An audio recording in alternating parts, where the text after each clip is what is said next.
लिए नहीं मिला। अगर इस शरीर से भोग भोगोगे तो एक न एक दिन शरीर तुम्हें भुगत देगा। ना हम देहो देह भाजन लोके,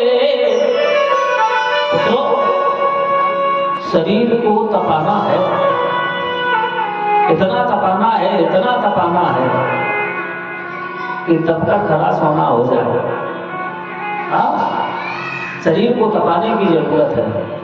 शरीर पर अगर काम नहीं लोगे, तप नहीं करोगे, योग नहीं करोगे, तो एक न एक दिन शरीर बेकार हो जाएगा। अब देखो, प्रजा का पुत्रवत पालन करना। ऋषभदेव जी महाराज ने भरत को राजा बना दिया, जिसके नाम पर हमारे देश का नाम भारत पड़ा। ऋषभदेव जी महाराज चले गए भगवान का भजन करने, परमहंस कोटि के संत हैं। इन्हीं ऋषभदेव जी महाराज से जैन धर्म चला, जैन धर्म। वो देव भगवान कहते हैं भरत राजा बने, और भरत का जिस समय चौथापन आया तो भरत ने अपने पुत्र को राज्य दे दिया और सबको छोड़कर गंडकी नदी के किनारे आ गए। जो हम लोग शालिग्राम घर में देखते, हर दरिया बटरिया शालिग्राम नहीं होती, काले काले शालिग्राम नहीं होते। ऐसा नहीं है कि हर दरिया बटरिया शालिग्राम है। गंडकी नदी में शालिग्राम स्वयं बनते हैं, और शालिग्राम का स्पर्श स्त्रियों को परिचित है। शालिग्राम बिना तुलसी के नहीं रखे जाते। गुरुदेव भगवान कहते हैं राजेंद्र, भरत जी महाराज गंडकी नदी में स्नान करते हैं और सुबह सुबह जल अर्पण करते हैं, जल देते हैं पितरों के घर। और हर व्यक्ति को सुबह उठकर भगवान सूर्य को जल देना चाहिए। अगर रोज न दे पाओ तो श्राद्ध पक्ष में जरूर देना।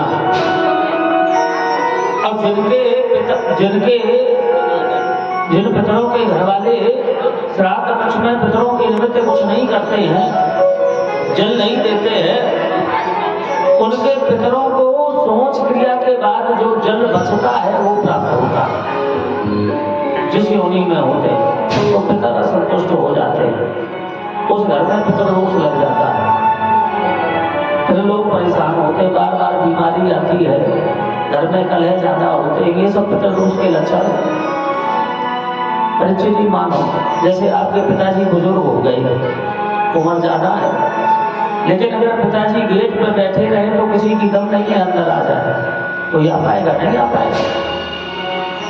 पूर्वज जो है हमारे घर के पिलर होते हैं, और एक पूर्वज जो है 3 पीढ़ी तक इंतजार करते हैं, 3 पीढ़ी तक। हमारा पुत्र कुछ करेगा हमारे लिए, अच्छा फर्ज बनता है हमारा कि नहीं बनता है? आप क्या थे? कुछ थे? आप नहीं थे। विनीत नाम है आपका, और किसी को आप बताओगे तो लोग पूछेंगे किनके पुत्र हो, तो क्या बताओगे? नाम बताओगे पिताजी का? आप थे क्या? पिता ने इतना बड़ा शरीर दे दिया, शरीर के बाद अपना नाम दे दिया, नाम के बाद अपनी प्रॉपर्टी दे दी, धन दे दिया, सब कुछ दे दिया। तो अच्छा हमारा फर्ज नहीं बनता पितरों के निमित्त कुछ करने का? बिल्कुल बनता है, करना चाहिए। पितर 3 पीढ़ी तक इंतजार करते हैं, पुत्र कुछ करेगा, पुत्र ने नहीं किया तो नाती कुछ करेगा, नाती भी जब कुछ नहीं करता है तो सोचते पंथी कुछ करेगा, और जब पंथी भी कुछ नहीं करता है तो पितर नाराज हो जाते हैं, उस घर से मुंह मोड़ लेते हैं। फिर आप चाहे किसी देवता की पूजा करो, कुछ नहीं होगा। हाँ, नहीं होगा कुछ। गुरुदेव भगवान कहते हैं भरत जी महाराज जल दे रहे थे एक दिन, तो एक हिरनी गर्भ से है, शेर पीछा कर रहा है, तो इस हिरनी ने बचने के लिए गंडकी नदी में छलांग लगा दिया, जल में ही प्रसव हो गया, बच्चे को जन्म दे दिया। हिरनी तो नदी से उस पार जाकर प्राणांत हो गया, मर गई। अब ये हिरण का बच्चा जो है बार बार जल में नीचे जाता है, ऊपर आता है, भरत जी महाराज की हथेली में आ गया। भरत जी महाराज ने इस बच्चे को देखा, बोले एक हल्का जीव जल में कैसे, तो निकाल के आश्रम में ले आए, वस्त्र से पहुंचा। अब तो नित्य की क्रिया भरत जी महाराज की बदल गई। परीक्षित जी यही तो मोह है, मोह है। पुत्र से हमारा मोह लगा है, पत्नी से हमारा मोह लगा है, तो भगवान का भजन नहीं हो पा रहा। भरत जी महाराज का जो समय भगवान के भजन में कटता था, हिरण का बच्चा आ गया तो हिरण के बच्चे की सेवा में लगने लगा। अब तो सवेरे सवेरे उठ के नहलाते हैं, साफ करते हैं, भोजन कराते हैं, दिन भर हिरण के बच्चे की सेवा करते हैं। एक दिन भरत जी महाराज आश्रम से बाहर चले गए, हिरणों का झुंड आश्रम के बाहर चढ़ने के लिए आया। हिरण के बच्चे ने देखा, बोले जो हमारे साथ रहता है वो हमारे जैसा नहीं है, और ये सामने जो खड़े हैं ये सब हमारे परिवार वाले लगते हैं। तो हिरणों के झुंड में शामिल होकर हिरण का बच्चा तो चला गया। और भरत जी महाराज जैसे आश्रम में आए, हिरण के बच्चे से प्रेम है, मोह लगा है, तो हिरण के बच्चे को आश्रम में नहीं देखा तो हा भ्रक कहते प्राण त्याग किया।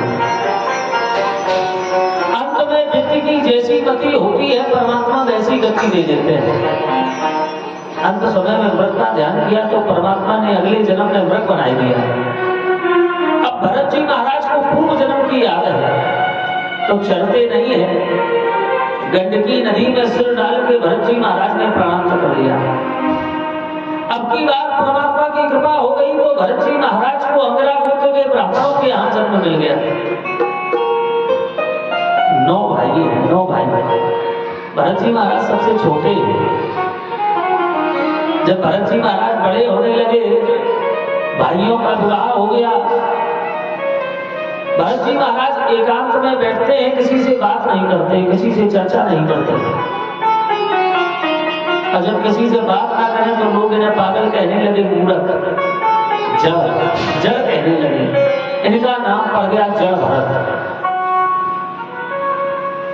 अच्छा, भाई तो भाई के लिए बहुत कुछ करते हैं, भाई भाई के लिए प्राण देने को तैयार है, लेकिन जब से परमेश्वरी भाभियां आ जाए तो फिर समझ लो मेरी रवैया सब गड़बड़ है।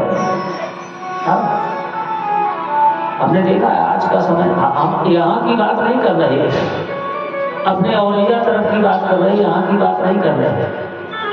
अभी तो यहाँ पर 9 दिन 17 तारीख तक रहना है। हमने देखा है विनीत भैया, हम लोग बेटी के लिए पुत्र देखने जाते, पुत्र देखने, लड़का हम लोगों ने फाइनल, अब तो लड़का बिटिया एक दूसरे को देखा थे, लड़का बिटिया को देखे, बिटिया लड़का को देखे, और बात फाइनल भई। लड़का ने बिटिया से कही, hello excuse me, please give me contact number. नहीं कहते मोबाइल नंबर, करूं क्या डायल नंबर, मोबाइल